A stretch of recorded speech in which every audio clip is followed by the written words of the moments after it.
संकष्टी के दिन करे गणपति का गुणगान, विघ्न हरे संकट मिटे पूरे सब अरमान। ओम गंग गणपतये नमः। आप सभी का दिन शुभ हो और मंगलमय हो। भगवान गणपति आप सभी पर अपनी कृपा सदा सर्वदा बनाए रखे। आज की वीडियो संकष्टी चतुर्थी व्रत से संबंधित है कि यह संकष्टी चतुर्थी व्रत कब है, इसकी क्या पूजन विधि है और क्या उपाय ऐसे करने चाहिए इस दिन जिससे आपकी हर इच्छा पूरी हो जाए।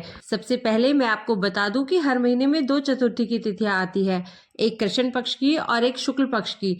कृष्ण पक्ष की चतुर्थी की तिथि को संकट चतुर्थी कहा जाता है और शुक्ल पक्ष की चतुर्थी तिथि को विनायक चतुर्थी कहा जाता है। तो इस प्रकार से हर माह में आने वाले कृष्ण पक्ष की चतुर्थी यानी संकटी चतुर्थी साल में 12 आती है। तो दोस्तों, आज हम सभी तरह के संकटों को दूर करने वाली संकटी चतुर्थी व्रत की पूजा विधि के साथ साथ कुछ महत्वपूर्ण बातें भी जानेंगे। तो आइए इस पावन दिन की पूजा विधि और शुभ मुहूर्त के बारे में जानते हैं। इस बार पौष मास के कृष्ण पक्ष की चतुर्थी तिथि प्रारंभ होगी 18 दिसंबर बुधवार को सुबह 10:07 से और चतुर्थी तिथि समाप्त होगी 19 दिसंबर गुरुवार को सुबह 10:03 पर। इसलिए इस बार संकष्टी चतुर्थी का व्रत 18 दिसंबर दिन बुधवार को रखा जाएगा। बुधवार का दिन भगवान गणेश जी को समर्पित होता है। ऐसे में इस तिथि का महत्व और भी अधिक बढ़ जाता है। बुधवार के दिन सूर्योदय होगा सुबह 7:06 पर और सूर्यास्त होगा शाम 5:40 पर। इस दिन ब्रह्म मुहूर्त सुबह 5:30 से 6:13 तक रहेगा। इस दिन पुनर्वसु नक्षत्र मध्य रात्रि 12:44 तक रहने वाला है, अर्थात पुनर्वसु नक्षत्र पूरे दिन ही रहेगा। बाद में पुष्य नक्षत्र प्रारंभ हो जाएगा और इस बार का पुष्य नक्षत्र है गुरु पुष्य नक्षत्र। इस दिन राहु काल सुबह 7:30 से 9 बजे तक रहेगा और अमृत काल शाम 6:30 से 8:07 तक रहने वाला है। चतुर्थी के व्रत में दिन भर व्रत रखने के बाद शाम के समय चंद्रोदय होने पर चंद्र देवता को अर्घ्य देकर चंद्र देवता की पूजा करके व्रत खोला जाता है और बिना चंद्र देवता की पूजा के यह व्रत अधूरा रहता है। अगर किसी कारण से आसमान में चंद्रमा ना दिखाई दे तो आप भगवान शिव के मस्तक पर विराजमान अर्धचंद्र का पूजन करके भी व्रत खोल सकते हैं। इस दिन पूजा के शुभ मुहूर्त, जिसमें पूजा का सुबह का शुभ मुहूर्त सुबह 5:46 से 7:08 तक रहेगा और शाम की पूजा का मुहूर्त शाम 5:28 से 6:50 तक रहेगा और चंद्रोदय का समय होगा रात 8:45 पर। इस समय के बाद से आप कभी भी मध्य रात्रि 12 बजे से पहले पहले अपना उपवास खोल सकते हैं। संकष्टी चतुर्थी के व्रत में जहां तक हो सके नमक का सेवन करने से बचना चाहिए। अगर नमक का सेवन बहुत ज्यादा जरूरी हो और आपने उपवास रखा है तो आप सेंधा नमक और सेंधा नमक से बने फलाहार का सेवन भी कर सकते हैं। इस व्रत में भगवान गणेश को तिल, गुड़ और मूंगफली आदि का भोग लगाया जाता है और स्वयं भी इन्हीं चीजों को ग्रहण करके व्रत का पारण किया जाता है। अन्न अगले दिन ग्रहण करना चाहिए। संकष्टी चतुर्थी के दिन चौथ माता का पूजन करके चौथ माता की कथा भी सुनी जाती है और भगवान गणेश जी की कथा का या व्रत का पुण्य तभी प्राप्त होता है जब चौथ माता का पूजन किया जाए।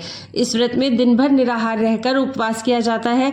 चंद्र दर्शन करने के बाद गणेश भगवान जी का पूजन करें और यदि हो सके तो शाम के समय ही आप ब्राह्मण देवता को अपने घर पर भोजन के लिए आमंत्रित कर सकते हैं। आसपास यदि मंदिर है तो आप वहां दक्षिणा भी भिजवा सकते हैं। यदि उस दिन दान करना संभव ना हो तो अगले दिन कुछ न कुछ दान जरूर करें। मुद्गल पुराण के अनुसार इस दिन वक्रतुंडाय मंत्र का जाप करना चाहिए। भगवान श्री गणेश के कुछ विशेष मंत्र है। ओम वक्रतुंडाय हुम, ओम श्री गणेशाय नमः, ओम गंग गणपतये नमः या फिर वक्रतुंड महाकाय सूर्यकोटि समप्रभा निर्विघ्नं कुरु मे देव सर्व कार्येषु सर्वदा।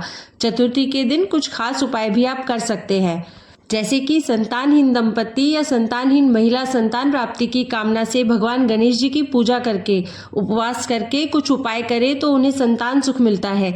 जीवन में चली आ रही बाधाएं समाप्त होती हैं। जिसकी जैसी कामना हो चौथ माता और भगवान गणेश जी पूर्ण करते हैं। तो चतुर्थी के दिन शमी के पेड़ का पूजन करने से गणेश भगवान प्रसन्न होते हैं। इस दिन पूजन के दौरान भगवान गणेश को शमी के पत्ते जरूर अर्पित करने चाहिए। भगवान गणेश को सिंदूर अत्यंत प्रिय है, इसलिए चतुर्थी के पूजन के समय उन्हें सिंदूर का तिलक करके खुद भी तिलक करें। चतुर्थी के दिन भगवान श्री गणेश को गेंदे के फूल चढ़ाकर मोदक और गुड़ का नैवेद्य अर्पित करें। इस उपाय से हर काम में सफलता प्राप्त होती है। यदि खुद का घर बनाने की इच्छा है, खुद का घर खरीदने की इच्छा है तो श्री गणेश पंचरत्न स्रोत का पाठ करें, आपको लाभ होगा। धनदाता गणेश स्रोत का पाठ करने से अपार धन संपत्ति की प्राप्ति होती है। इसके अलावा भगवान श्री गणेश जी को समर्पित चतुर्थी कथा का पाठ आपको अवश्य करना चाहिए। यदि व्रत नहीं भी रखा है तब भी आप कथा श्रवण कर सकते हैं। श्री गणेश स्तुति, श्री गणेश सहस्त्र नामावली, गणेश चालीसा, गणेश पुराण, श्री गणेश स्तोत्र, अथर्वशीर्ष, संकटनाशक गणेश स्तोत्र, इनमें से आपके लिए जो भी संभव हो उसका पाठ आज के दिन सच्चे मन से करना चाहिए। तो यह थी आज की वीडियो।